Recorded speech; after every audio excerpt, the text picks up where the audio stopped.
ത്രിയേക ദൈവത്തിന് സ്തുതി. മനുഷ്യരെ എന്നും മാനസാന്തരത്തിലേക്ക് വിളിക്കുന്നവനാണ് ദൈവം. വീണ്ടും വീണ്ടും മാനസാന്തരപ്പെടുവാൻ ദൈവം നമ്മളോട് ആഹ്വാനം ചെയ്തുകൊണ്ടേയിരിക്കുന്നു. പാപത്തിൽ നിന്ന് വിശുദ്ധിയിലേക്ക് കടന്നു വരുവാൻ ദൈവം നമ്മെ ആഹ്വാനം ചെയ്യുന്നു. ഈ 3 നോമ്പും വലിയ നോമ്പും ഒക്കെ വരുന്ന ഈ കാലഘട്ടം, 3 നോമ്പ് അനുതാപത്തിൻ്റെ ഒരു വലിയ ആഘോഷണമാണ്.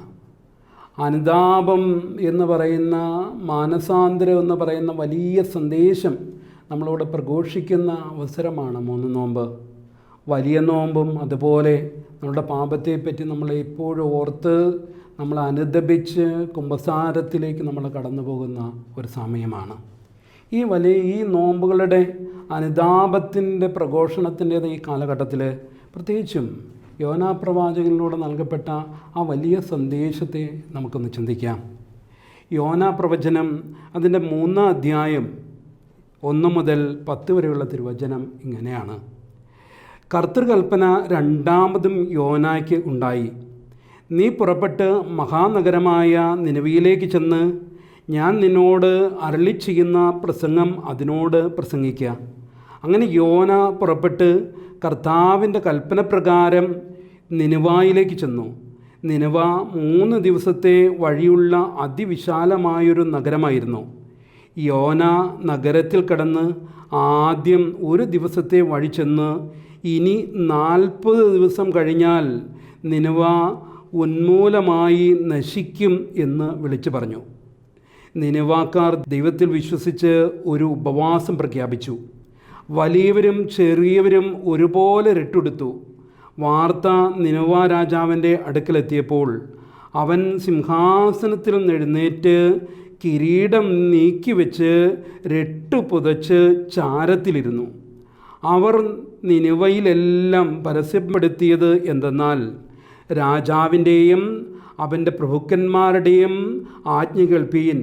മനുഷ്യനോ മൃഗമോ കന്നുകാലിയോ ആടോ ഒന്നും ആസ്വദിക്കരുത്.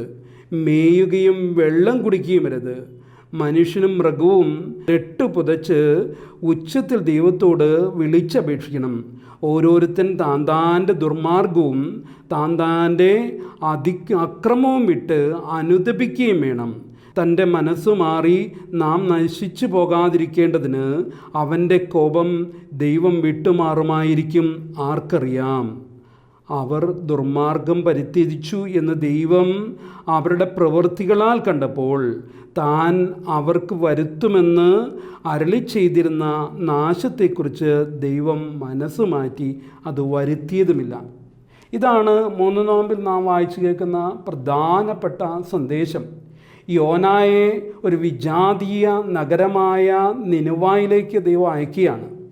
ദൈവം ആ ദേശത്തിൻ്റെ വരുത്തുവാനിരിക്കുന്ന വലിയ നാശത്തെപ്പറ്റി, അവരുടെ പാപത്തെ പ്രതി അവരുടെ മേൽ വരുത്തുവാനിരിക്കുന്ന വലിയ നാശത്തെപ്പറ്റി യോനായെ നിർബന്ധിച്ച് പ്രസംഗിപ്പിക്കുന്നതായിട്ട് നമ്മൾ കാണുകയാണ്. പക്ഷേ ആ വചനത്തിൻ്റെ പ്രഘോഷണം, ഒരത്ഭുതകരമായ മാനസാന്തരം 1-2 വ്യക്തികൾക്ക് മാത്രമല്ല, ഒരു ദേശത്തെ മുഴുവനും രക്ഷയുടെ അനുഭവത്തിലേക്ക്, മാനസാന്തരത്തിൻ്റെ അനുഭവത്തിലേക്ക് കൊണ്ടുപോയതും ആ ദേശത്തിന് രക്ഷ കൈവരിച്ചതുമായിട്ടുള്ള ഒരു വലിയ ചരിത്രം ഈ പ്രവചനത്തിൽ അടങ്ങിയിരിക്കുന്നു. പ്രിയമുള്ളവരെ, അതായത് മാനസാന്തരത്തിൻ്റെ അത്ഭുതമാണ് ഇത് നമുക്ക് കാട്ടിത്തരുന്നത്. ദൈവം നിശ്ചയിച്ചിരിക്കുന്ന വിധിയിൽ നിന്ന് ദൈവം മാറി അവർക്ക് രക്ഷയും സൗഖ്യവും കൊടുക്കുന്നതാണ് ഇവിടെ നമുക്ക് കാട്ടിത്തരുന്നത്. മാനസാന്തരം എങ്ങനെയാണ് നടത്തപ്പെടേണ്ടത് എന്നതിൻ്റെ ഒരു വ്യക്തമായ ചിത്രം നമുക്ക് പഠിപ്പിച്ചു തരികയാണ് ഇവിടെ ചെയ്യുന്നത്. അവർ ഉപവാസം പ്രഖ്യാപിക്കുകയും രട്ടെടുക്കുകയും അവരുടെ മൃഗങ്ങൾ പോലും ഉപവസിക്കുകയും ചെയ്തുകൊണ്ട് ദൈവത്തിൻ്റെ സന്നിധിയിലേക്ക് കരഞ്ഞപ്പോൾ ദൈവം അവൻ്റെ പാപത്തെപ്പറ്റി, അവരുടെ ദുഷ്കൃത്യങ്ങളെപ്പറ്റി, അവരുടെ മേൽ വരുത്തുമെന്ന് അവൻ ചിന്തിച്ചിരുന്ന നാശത്തെപ്പറ്റി ദൈവവും അനുദപിച്ച് ദൈവം അതിൽ നിന്ന് പിന്മാറിയെന്ന് കാണുകയാണ്. പ്രിയമുള്ളവരെ, ഇതാണ് മാനസാന്തരത്തിൻ്റെ യഥാർത്ഥമായൊരു ചിത്രം. നമ്മുടെ എല്ലാവരുടെയും ജീവിതത്തിൽ മാനസാന്തരം എന്ന് പറയുമ്പോൾ നമ്മുടെ മുമ്പിൽ വരേണ്ട ഏറ്റവും മനോഹരമായ ചിത്രം ഈ അനുതാപത്തിൻ്റേതായ നിനുവായുടേതായ ചരിത്രമാണ്. നിനുവായുടേതായ ഈ രക്ഷയുടെ അനുഭവമാണ്. ഈ നിനുവാ നോമ്പ് എന്ന് പറയുന്നത് 7-ാം നൂറ്റാണ്ടിൽ ആരംഭിച്ച നോമ്പാണെന്നാണ് ബാറബ്രായ പറയുന്നത്. പ്രത്യേകിച്ചും നിസീബിസിലെ മോർ യോഹാനോൻ എന്ന് പറയുന്ന മെത്രാപ്പൊലീത്തയുടെ കാലത്ത്. അതായത് ഒരു അന്നത്തെ മുസ്ലിം ഭരണാധികാരിയായിരുന്നുള്ള അബ്ദുൽ മാലിക് എന്ന് പറയുന്ന ആ ദുഷ്ടഭരണാധികാരി പ്രത്യേകിച്ചും ക്രൈസ്തവരായവരെ, പ്രത്യേകിച്ച് സ്ത്രീകളോടൊക്കെ വളരെ മോശമായി പെരുമാറുന്നതായിട്ടുള്ള ഒരു പശ്ചാത്തലത്തിൽ അവൻ്റെ ക്രൂര പീഡനങ്ങളിൽ നിന്ന് രക്ഷ നേടുവാൻ വേണ്ടി ആരംഭിച്ചതാണ് ഈ നോമ്പ് എന്ന് പറയപ്പെടുന്നു. എന്തായാലും ആ വലിയ നോമ്പ് അന്ന് മുതൽ സിറിയയിൽ മാത്രമല്ല, മലങ്കരയിലും അതിപുരാതന കാലം മുതലേ ഈ അനുതാപത്തിൻ്റെ നോമ്പ് വലുതായിട്ട് നോക്കുന്നുണ്ട്. കൽദയ സുറിയാനിയിൽപ്പെട്ടവരും അല്ലാത്ത അന്ത്യോക്യ പാത്രിയർക്കേറ്റിൻ്റെ കീഴിലുള്ളവരും ഒരുപോലെ നോക്കുന്നതാണ് ഈ നോമ്പ് എന്ന് നമുക്കറിയാം. സീറോ മലബാർ സഭയിലുള്ളവരും ഈ നോമ്പ് നോക്കുന്ന, ഈ നോമ്പിൻ്റെ പെരുന്നാൾ ആഘോഷിക്കുന്ന പള്ളികൾ അവരുടെ ഇടയിലുമുണ്ട്. അങ്ങനെ മലങ്കരയിൽ അതിപുരാതന കാലഘട്ടം മുതലേ നോക്കിയിരുന്ന ഈ നോമ്പാണ്. ഈ നോമ്പ് നമുക്ക് നൽകുന്നത് എന്താണ്? മാനസാന്തരത്തിൻ്റെ മഹത്വത്തെ പറ്റിയാണ്. ഇത് ദൈവവചനം നമുക്ക് നൽകുന്ന വലുതായൊരു സന്ദേശമാണ്. എന്ത്? മാനസാന്തരം എന്നുള്ളത്. ദൈവം ലോകത്തിൻ്റെ ആരംഭം മുതൽ മനുഷ്യന് നൽകിയിട്ടുള്ള വലിയ ഒരു സന്ദേശമാണ് മാനസാന്തരം എന്നുള്ളത്. നിങ്ങൾ മടങ്ങി വരണം, നിങ്ങൾ പാപത്തിൽ നിന്ന് മടങ്ങി വരണം എന്നുള്ളത് ദൈവത്തിൻ്റെ വലുതായ ഒരു സന്ദേശമാണ്. നാം പാപത്തിൻ്റെ വഴി വിട്ട് വിശുദ്ധിയുടെ വഴിയിലേക്ക് നമ്മൾ മടങ്ങി വരണം. ഇത് പറയുന്നതിന് വേണ്ടിയാണ് അവൻ കാലാകാലങ്ങളിൽ പ്രവാചകന്മാരെ എഴുന്നേൽപ്പിച്ചത്. അവൻ്റെ പ്രവാചകന്മാരെല്ലാം പ്രഘോഷിക്കപ്പെട്ട വചനം എന്ന് പറയുന്നത് മാനസാന്തരം എന്ന് പറയുന്ന വചനമാണ്.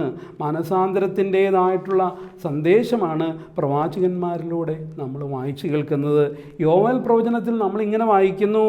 യോവേൽ പ്രവചനം 2-ാം അധ്യായം അതിൻ്റെ 12-13 തിരുവചനത്തിൽ, നിങ്ങൾ ഇപ്പോഴെങ്കിലും പൂർണ്ണ ഹൃദയത്തോടും ഉപവാസത്തോടും കരച്ചിലോടും വിലാപത്തോടും കൂടെ ദൈവത്തിങ്കിലേക്ക് തിരിവീൻ എന്ന് യഹോവയുടെ അരുളപ്പാട്. വസ്ത്രങ്ങളെയല്ല, ഹൃദയങ്ങളെ തന്നെ കീറി നിങ്ങളുടെ ദൈവമായ യഹോവയുടെ അടുക്കിലേക്ക് തിരിവീൻ. അവൻ കൃപയും കരുണയും ദീർഘക്ഷമയും മഹാദയുള്ളവനല്ലോ, അവൻ അനർത്ഥത്തെക്കുറിച്ച് അനുതപിക്കും. ഇതാ യോവേൽ പ്രവാചകൻ പറയുന്ന സന്ദേശം ഇത് തന്നെയാണ്. എന്താണ്? നാം ഇനിയെങ്കിലും ഉപവാസത്തോടും കരച്ചിലോടും കൂടെ പൂർണ്ണ ഹൃദയത്തോടെ ദൈവത്തിങ്കിലേക്ക് തിരിയുക, പാപത്തെപ്പറ്റി നാം അനുതപിക്കുക എന്നുള്ള സന്ദേശമാണ് യോവേൽ പ്രവചൻ പറയുന്നത്. ഓരോ പ്രവാചകനിലൂടെയും നാം വായിച്ചു കേൾക്കുന്ന, നാം മനസ്സിലാക്കുന്ന പ്രധാനപ്പെട്ട സന്ദേശം ഈ അനുതാപത്തിൻ്റെ സന്ദേശമാണ്. ഹീബ്രുവിൽ പ്രത്യേകിച്ചും ആ പാപത്തെപ്പറ്റി പറയുന്ന ഒരു വാക്ക് ഹത്താഹ് എന്ന് പറയുന്ന വാക്കാണ്. ആ വാക്കിന് എന്താണെന്നറിയാമോ? വഴിവിട്ടു പോവുക, അല്ലെങ്കിൽ അടയാളം നഷ്ടപ്പെടുക എന്നുള്ള ഒരർത്ഥമാണ്. നമുക്കറിയാം, പ്രത്യേകിച്ചും ഇസ്രായേൽക്കാരായ ആളുകളെല്ലാം ആടുകളെ മേയിച്ചുകൊണ്ട് നടന്ന മനുഷ്യരാണ് എന്ന് നമുക്കറിയാം. ആടുകളെ മേയ്ക്കുന്ന ഒരു പശ്ചാത്തലത്തിലാണ് അവരുണ്ടായിരുന്നത്. ഒരു പച്ച പുൽപ്പുറത്തുനിന്ന് മറ്റൊരു ഒരു പുൽപ്പുറത്തേക്ക് ആടുകളുമായി യാത്ര ചെയ്യുന്ന ആളുകൾ, അതല്ലെങ്കിൽ ഒരു മരുഭൂമിയിൽ നിന്നിലൂടെ ഇങ്ങനെ മറ്റൊരു മരുഭൂമിയിലേക്ക് യാത്ര ചെയ്യുന്ന അനുഭവമാണ് ഇസ്രായേൽക്കാർക്കുള്ളത്. ഒരു നീരരുവിയുടെ അടുക്കൽ നിന്ന് മറ്റൊരു നീരരുവിയുടെ അടുക്കിലേക്ക്, അവിടെയെല്ലാം ഈ മണലാരുണ്യത്തിലൂടെ ഇങ്ങനെ നടക്കുമ്പോൾ അവിടെ സംഭവിക്കാവുന്നത് ആ വഴി നിശ്ചയിക്കുന്നത് എന്നുള്ളത് അതിൻ്റെ ഇടയിൽ അവർക്കുള്ള പല കല്ലുകളും ഇടയ്ക്കുള്ള മരങ്ങളും പലതുമായിട്ടുള്ള പല അടയാളങ്ങളുമാണ്. അവരുടെ അടയാളങ്ങൾ നഷ്ടപ്പെട്ടു പോയാൽ മനുഷ്യന് എന്ത് സംഭവിക്കും? മരുഭൂമിയിൽ മനുഷ്യൻ സംഭവിക്കാവുന്ന ഏറ്റവും വലിയ അപകടമാണ് എന്ത്? അവൻ്റെ വഴി നഷ്ടപ്പെട്ടു പോകുന്നു എന്നുള്ളത്. പ്രിയമുള്ളവരെ, ഇതാണ് ഈ വാക്ക് നമ്മളോട് ഓർമ്മിപ്പിക്കുന്നത്. എന്ത്? ഖത്തായി എന്ന് പറഞ്ഞാൽ വഴി നഷ്ടപ്പെടുക എന്നുള്ളതാണ്. നാം പോകുന്ന വഴി നഷ്ടപ്പെട്ടു പോകുന്ന അവസ്ഥ, യഥാർത്ഥ മാർഗം നഷ്ടപ്പെട്ടു പോകുന്ന അവസ്ഥ. അത് പ്രത്യേകിച്ചും എന്താണെന്നറിയാമോ? ഒരു വ്യക്തിക്ക് രണ്ട് വിധത്തിൽ അവൻ്റെ വഴി നഷ്ടപ്പെട്ടു പോകാം. ഒന്ന് ആക്സിഡൻ്റലായിട്ട് അവന് സത്യമറിയാതെ, സത്യത്തെപ്പറ്റി ജ്ഞാനമില്ലാതെ അവർക്ക് വഴി നഷ്ടപ്പെട്ടു പോകാം. അങ്ങനെയുള്ള അതിന് ഹീബ്രുവിൽ ഉപയോഗിക്കുന്ന വാക്കാണ് റാഷ എന്ന് പറയുന്ന വാക്ക്. റാഷ എന്ന് പറഞ്ഞാൽ എന്താണ്? ആക്സിഡൻ്റലായിട്ട് നഷ്ടപ്പെട്ടു പോകുന്നതാണ്. ഒരു വ്യക്തി ബോധപൂർവം വഴി നഷ്ടപ്പെട്ടു പോകുന്നതിനെയാണ് ഡെലിബറേറ്റായിട്ട് തൻ്റെ വഴി മാറി സഞ്ചരിക്കുന്നതിനെയാണ് ഹത്ത എന്ന് പറയുന്നത്. അപ്പോൾ ഇങ്ങനെ നഷ്ടപ്പെട്ടു പോകുന്ന ഒരു വ്യക്തി വീണ്ടും അനുതാപത്തിലേക്ക് മടങ്ങി വരുന്നതിനെ അവർ ഷുവ എന്ന് പറയുന്ന ഹീബ്രു പദമാണ് ഉപയോഗിക്കുന്നത്. ഷുവ എന്ന് പറഞ്ഞാൽ അതിന് അനുതാപം എന്നാണ് അർത്ഥമെങ്കിലും അതിൻ്റെ ശരിയായ റൂട്ട് അർത്ഥമാക്കുക എന്ന് പറയുന്നത് റിട്ടേൺ, മടങ്ങി വരിക എന്നുള്ളതാണ്. ഒരു വഴി തെറ്റാതെ യഥാർത്ഥ വഴിയിലൂടെ, ശരിയായ വഴിയിലൂടെ മാത്രം സഞ്ചരിച്ച് പോകുന്ന വ്യക്തിയെയാണ് സാദിഖ് എന്ന് പറയുന്ന വാക്ക് കൊണ്ട് അർത്ഥമാക്കുന്നത്. സാദിഖ്, നമ്മുടെ സുറിയാനിയിലും സാദിഖോ എന്ന് പറയുന്ന വാക്ക് ഉപയോഗിക്കുന്നു. എന്നുവെച്ചാൽ ശരിയായ വഴിയിലൂടെ, ശരിയായ മാർഗത്തിലൂടെ സഞ്ചരിക്കുന്ന വ്യക്തി എന്നാണ് ഇവിടെ അർത്ഥമാക്കുന്നത്. ഈ നിനവാക്കാരുടെ അനുഭവത്തിൽ അവർക്ക് സത്യവചനത്തെപ്പറ്റി അവർക്ക് അറിയില്ലായിരുന്നു. അവർക്ക് സത്യവചനത്തെപ്പറ്റി അവർക്ക് ബോധ്യമില്ലാതെ അവരെന്ത് ചെയ്തു? അവരവരുടെ വഴി വിട്ടുപോയി. അവരുടെ മുമ്പിൽ ഈ ദൈവവചനം പ്രഘോഷിക്കപ്പെട്ടപ്പോൾ അവരെന്ത് ചെയ്തു? അവർക്ക് സത്യത്തെപ്പറ്റി ബോധ്യമുണ്ടായിട്ട് അവർ അനുതാപത്തിലേക്ക് കടന്നു വന്നു. അവർ ശരിയായ വഴി അവരുടെ മുമ്പിൽ തെളിക്കപ്പെട്ട് കഴിഞ്ഞപ്പോൾ അവർ ശരിയായ വഴിയിലേക്ക് കടന്നു വന്നു. ഒത്തിരിയേറെ ആളുകളും വഴി തെറ്റുന്നതിനുള്ള പ്രധാനപ്പെട്ട കാര്യം സത്യത്തെപ്പറ്റി ബോധ്യമില്ലായ്മയാണ്. അതുകൊണ്ടാണ് ദൈവവചനം പറയുന്നത് സത്യം അറിയുകയും സത്യം നിങ്ങൾ സ്വതന്ത്രരാക്കുകയും ചെയ്യും. ദൈവവചനം വീണ്ടും വീണ്ടും വായിക്കുകയും വീണ്ടും വീണ്ടും പ്രഘോഷിക്കുകയും ചെയ്യേണ്ടത് അതുകൊണ്ട് എന്താവശ്യമാണ്? ഒരു വ്യക്തിയുടെ മാനസാന്തരത്തിന്, മടങ്ങി വരവിന് ഏറ്റവും കൂടുതൽ ആവശ്യമാണ്. സത്യത്തെ പറ്റിയുള്ള ബോധ്യം അവനെ എന്തു ചെയ്യും? തിന്മകളിൽ നിന്ന്, അനീതികളിൽ നിന്ന് മനുഷ്യനെ സ്വതന്ത്രനാക്കും. അതുകൊണ്ടാണ് വീണ്ടും വീണ്ടും ദൈവം പ്രവാചകന്മാരെ അയക്കുന്നത്. ദൈവം പ്രവാചകന്മാർ ഓരോരുത്തരെയും അയച്ചുകൊണ്ട് നിങ്ങൾ മടങ്ങി വരുവാൻ ഇങ്ങനെ ആവശ്യപ്പെടുകയാണ്. പക്ഷെ ചിലർ അവർക്ക് സത്യം അറിയാമെങ്കിലും അവരെന്ത് ചെയ്യുന്നു? അവർ ബോധപൂർവം സത്യത്തിൽ നിന്ന് മാറി സഞ്ചരിക്കുന്നതായിട്ട് നമുക്ക് കാണാം. അങ്ങനെയുള്ളവരുണ്ട് ഡെലിബറേറ്റ് ആയിട്ട് പാപങ്ങളിൽ തന്നെ, പാപത്തെ ബോധപൂർവ്വം സ്നേഹിക്കുന്നവരെ അവരുടെ മേഖലയിലേക്കാണ് ദൈവം ശിക്ഷകളുടെ പറ്റിയുള്ള മുന്നറിയിപ്പ് നൽകിക്കൊണ്ട് അവരെ മടക്കി വിളിക്കുന്നത്. പ്രിയമുള്ളവരെ, ദൈവത്തിൻ്റെ മുമ്പിലുള്ള ഏറ്റവും വലിയ ദൈവിക സന്ദേശം, ദൈവിക ദൗത്യം എന്ന് പറയുന്നത് എല്ലാവരോടും മാനസാന്തരത്തിലേക്ക് മടങ്ങി വരാനാണ്. മത്തായിയുടെ സുവിശേഷം 3-ാം അധ്യായം അതിൻ്റെ 1 മുതൽ 3 വരെയുള്ള തിരുവചനത്തിൽ അക്കാലത്ത് യോഹന്നാൻ സ്നാപകൻ വന്ന് മരുഭൂമിയിൽ പ്രസംഗിച്ചു, ദൈവരാജ്യം സമീപിച്ചിരിക്കാൻ മാനസാന്തരപ്പെടുവീൻ എന്ന് പറഞ്ഞു. മരുഭൂമിയിൽ വിളിച്ചു പറയുന്നവൻ്റെ വാക്കാവിത്, കർത്താവിന് വഴിയൊരുക്കി അവൻ്റെ പാത നിരപ്പാക്കുവിൻ എന്നിങ്ങനെ യെശയ്യാപ്രവാചകൻ പറഞ്ഞിരിക്കുന്ന പോലെ തന്നെ എന്ന് അദ്ദേഹം പറയുകയാണ്. അതായത് കർത്താവിൻ്റെ വഴിയൊരുക്കുക എന്ന് പറഞ്ഞുകൊണ്ട് യോഹന്നാൻ സ്നാപകൻ കടന്നു വരികയാണ്. യോഹന്നാൻ സ്നാപകൻ എന്ന് പറയുന്നത് അതിപുരാതന കാലഘട്ടത്തിലെ പ്രവാചകന്മാരുടെ ഗണത്തിലെ അവസാനത്തെ വ്യക്തിയാണ്. അങ്ങനെ പ്രവാചകന്മാരിലൂടെ എല്ലാ കാലത്തും യോഹന്നാൻ വരെ പ്രഘോഷിക്കപ്പെട്ട പ്രഘോഷണമാണ് എന്ത്? മാനസാന്തരപ്പെടുക, മാനസാന്തരപ്പെട്ട് മടങ്ങി വരിക എന്നുള്ള സന്ദേശം. പഴയ നിയമ പ്രവാചകന്മാരെല്ലാം ഇത് തന്നെയാണ് ഓർമ്മപ്പെടുത്തിയിരിക്കുന്നു. എസെക്കിയേൽ പ്രവചനത്തിൽ നമ്മളിത് തന്നെ കാണുന്നു. എസെക്കിയേൽ പ്രവചനത്തിൽ പറഞ്ഞിരിക്കുന്നു, നിങ്ങൾ ചെയ്തിരിക്കുന്ന അതിക്രമങ്ങളെയൊക്കെയും നിങ്ങളിൽ നിന്ന് എറിഞ്ഞു കളവീൻ, നിങ്ങൾക്ക് പുതിയൊരു ഹൃദയത്തെയും പുതിയൊരു ആത്മാവിനെയും സമ്പാദിച്ചു കൊള്ളുവീൻ. ഇസ്രായേൽ ഗൃഹമേ, നിങ്ങൾ എന്തിനു മരിക്കുന്നു? മരിക്കുന്നവൻ്റെ മരണത്തിൽ എനിക്കിഷ്ടമില്ല എന്ന് യഹോവയായ കർത്താവിൻ്റെ അരുളപ്പാട്. ആകയാൽ നിങ്ങൾ മനം തിരിഞ്ഞ് ജീവിച്ചു കൊള്ളുവീൻ. ദൈവം ദുഷ്ടനെ, മനുഷ്യനെ മനുഷ്യരെ കൊല്ലുവാൻ ആഗ്രഹിക്കുന്ന ദൈവമല്ല, നേരെ മറിച്ച് വഴിതെറ്റിപ്പോയവരെ ശരിയായ വഴി കാണിച്ചു കൊടുത്ത് ശരിയായ വഴിയിലേക്ക് മടക്കിക്കൊണ്ടുവരുവാൻ ആഗ്രഹിക്കുന്ന ഒരു ദൈവമാണ് നമ്മുടെ ദൈവം എന്ന് ദൈവവചനം ഓർമ്മിപ്പിക്കുകയാണ്. പാപത്തിലേക്ക് വീണു പോയവരെ പാപത്തിൽ നിന്ന് മടങ്ങി വരുവാൻ കർത്താവ് ഓർമ്മപ്പെടുത്തുന്നു.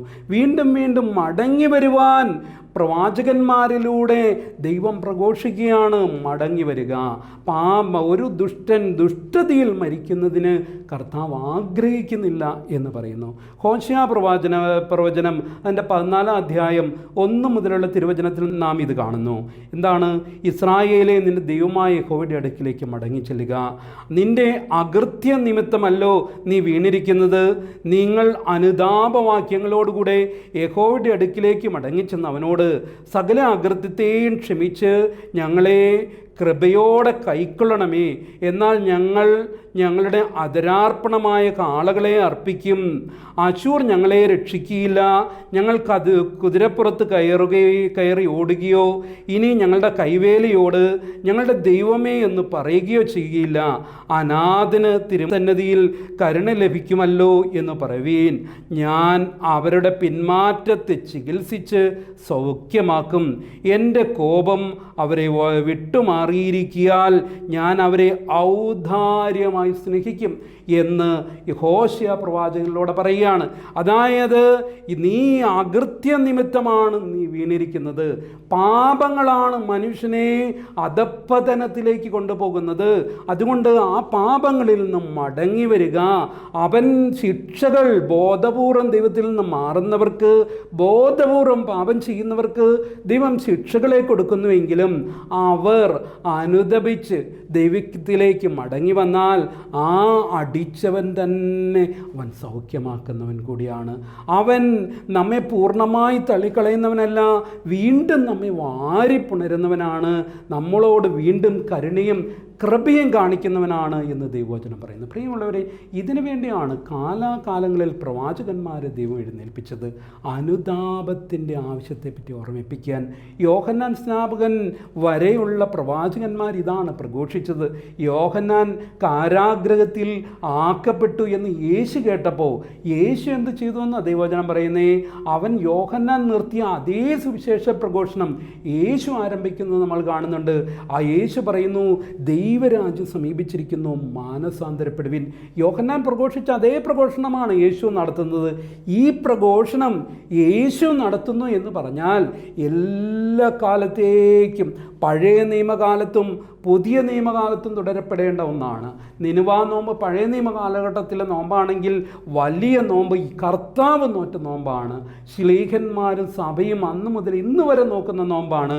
ഈ നോമ്പ് നമ്മളോട് ഓർമ്മിപ്പിക്കുന്ന ഓർമ്മ ഇതാണ്: നാം മാനസാന്തരപ്പെട്ട് മാനസാന്തരത്തിലേക്ക് തിരിയണം എന്നുള്ളതാണ്. കർത്താവ് എന്തിനാണ് ശിഷ്യന്മാരെ വിളിച്ചത്? അപ്പസ്തോല പ്രവർത്തനം 3-ാം അധ്യായത്തിൻ്റെ 19-ാമത്തെ തിരുവചനത്തിൽ, ആകയാൽ നിങ്ങളുടെ പാപങ്ങൾ മാഞ്ഞു കിട്ടേണ്ടതിന് മാനസാന്തരപ്പെട്ട് തിരിഞ്ഞുകൊള്ളുവീൻ. എന്നാൽ കർത്താവിൻ്റെ സന്മുഖത്ത് നിന്ന് ആശ്വാസങ്ങൾ കാലങ്ങൾ വരികയും നിങ്ങൾക്ക് മുൻ നിയമിക്കപ്പെട്ട കർത്താവായ ക്രിസ്തുവിനെ അവൻ അയക്കുകയും ചെയ്യുമെന്ന് അവർ പറയുകയാണ്. ശ്ലീഹന്മാർ ഉപദേശിക്കുന്നത് എന്താണ്? നിങ്ങൾ മാനസാന്തരപ്പെട്ട് തിരിയുക എന്നുള്ളതാണ്.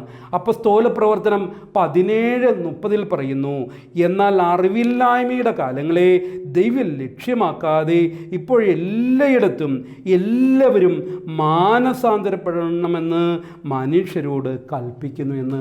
എല്ലായിടത്തും എല്ലാവരും മാനസാന്തരപ്പെടണമെന്ന് പ്രഘോഷിക്കുന്നതിന് വേണ്ടിയാണ് യേശു ശിഷ്യന്മാരെ അയച്ചത്. ലോകത്തിൻ്റെ എല്ലാ മൂലകളിലേക്കും എല്ലാ ഇടങ്ങളിലേക്കും മാനസാന്തരത്തിൻ്റെ സന്ദേശം കടന്നു ചെല്ലണം. എല്ലാ കാലത്തും ആവർത്തിച്ചത് കടന്നു ചെല്ലണം. അതുകൊണ്ടാണ് ഓരോ നോമ്പ് കാലം കടന്നു വരുമ്പോഴും നാം ഈ വിധത്തിൽ നമ്മളോട് നീ മാനസാന്തരത്തിൻ്റെ ആവശ്യകതയെപ്പറ്റി നമ്മളോട് പ്രഘോഷിക്കുന്നത്. എല്ലാ കാലഘട്ടത്തിലും ഓരോ സ്ഥലത്തും സ്ഥലത്തും എന്തിനു വേണ്ടിയാണ് ദൈവാലയം സ്ഥാപിക്കപ്പെട്ടിരിക്കുന്നത്? ഓരോ ദേവാലയത്തിൻ്റെ സ്ഥാപനത്തിൻ്റെ ഉദ്ദേശം എന്താണ്? ദിനവൃത്താന്ത പുസ്തകം 2:7-14 എൻ്റെ നാമം വിളിച്ചപേക്ഷിക്കുന്ന എൻ്റെ ജനം തങ്ങളെ തന്നെ താഴ്ത്തി പ്രാർത്ഥിച്ച് എൻ്റെ മുഖം അന്വേഷിച്ച് തങ്ങളുടെ ദുർമാർഗങ്ങളെ വിട്ട് തിരിയുമെങ്കിൽ ഞാൻ സ്വർഗത്തിൽ നിന്ന് കേട്ട് അവരുടെ പാപം ക്ഷമിച്ച് അവരുടെ ദേശത്തിന് സൗഖ്യം വരുത്തി കൊടുക്കും. ഈ സ്ഥലത്ത് കഴിക്കുന്ന പ്രാർത്ഥനയ്ക്ക് എൻ്റെ കണ്ണ് തുറന്നിരിക്കുകയും എൻ്റെ ചെവി ശ്രദ്ധിച്ചിരിക്കുകയും ചെയ്യും. പള്ളിയുടെ ആവശ്യകതയെപ്പറ്റി പള്ളിയുടെ സ്ഥാപനത്തിന് ശേഷം ശലോമോൻ കഴിക്കുന്ന പ്രാർത്ഥനയ്ക്ക് ദൈവത്തിൻ്റെ സന്നിധിയിൽ നിന്ന് കിട്ടുന്ന ഉത്തരമാണിത്.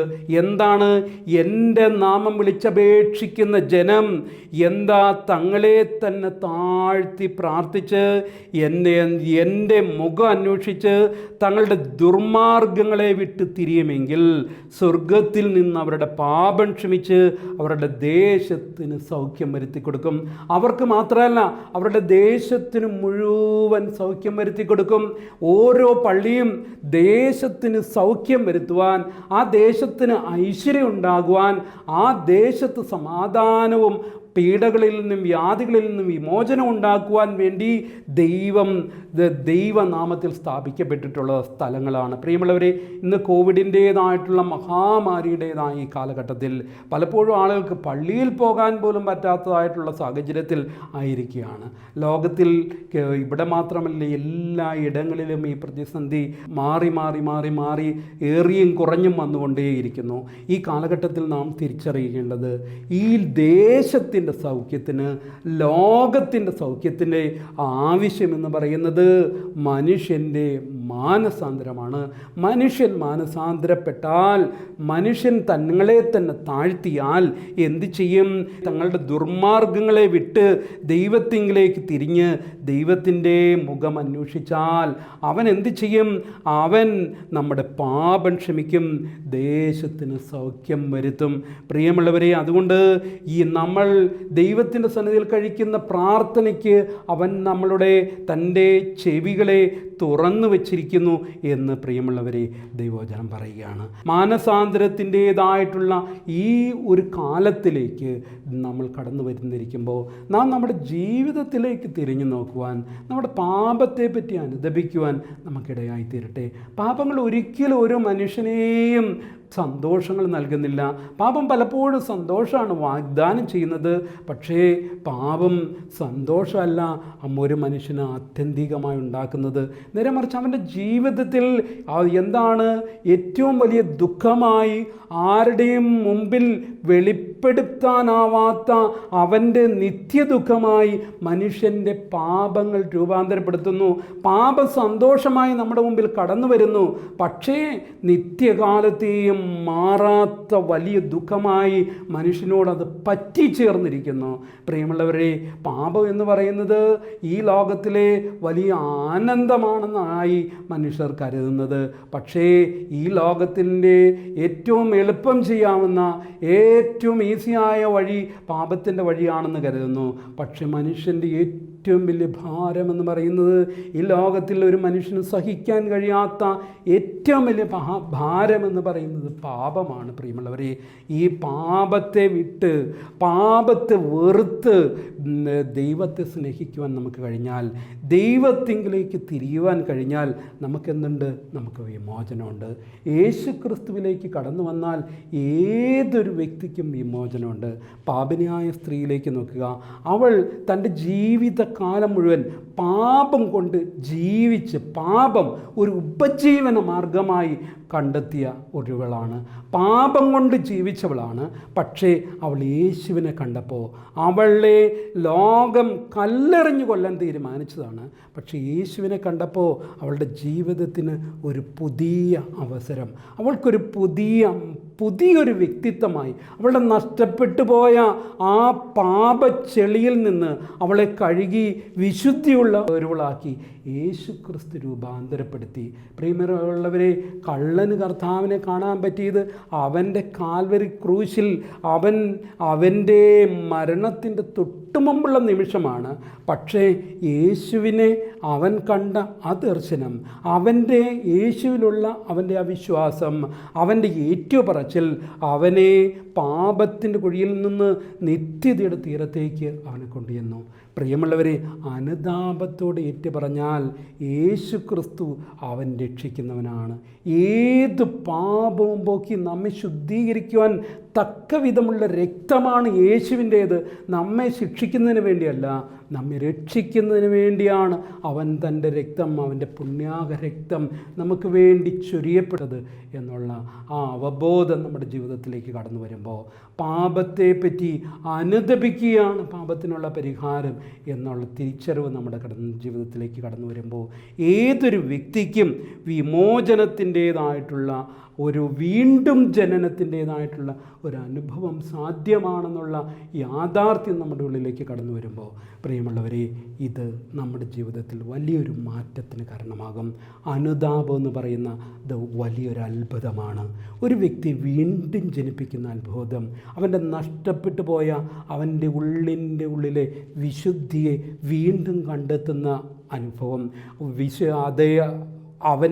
അവൻ എന്തിനു വേണ്ടി സൃഷ്ടിക്കപ്പെട്ടോ, എന്തിനു വേണ്ടി വിളിക്കപ്പെട്ടോ, ആ യഥാർത്ഥ വഴിയിലേക്ക്, ആ ശരിയായ വഴിയിലേക്ക് മടങ്ങി വരുന്ന അത്ഭുതം.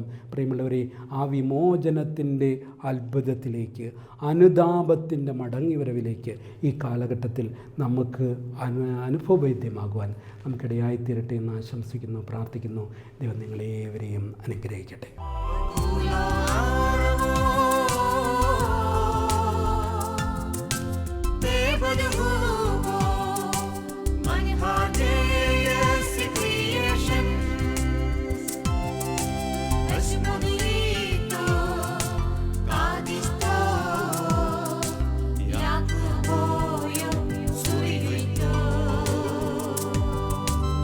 Somebody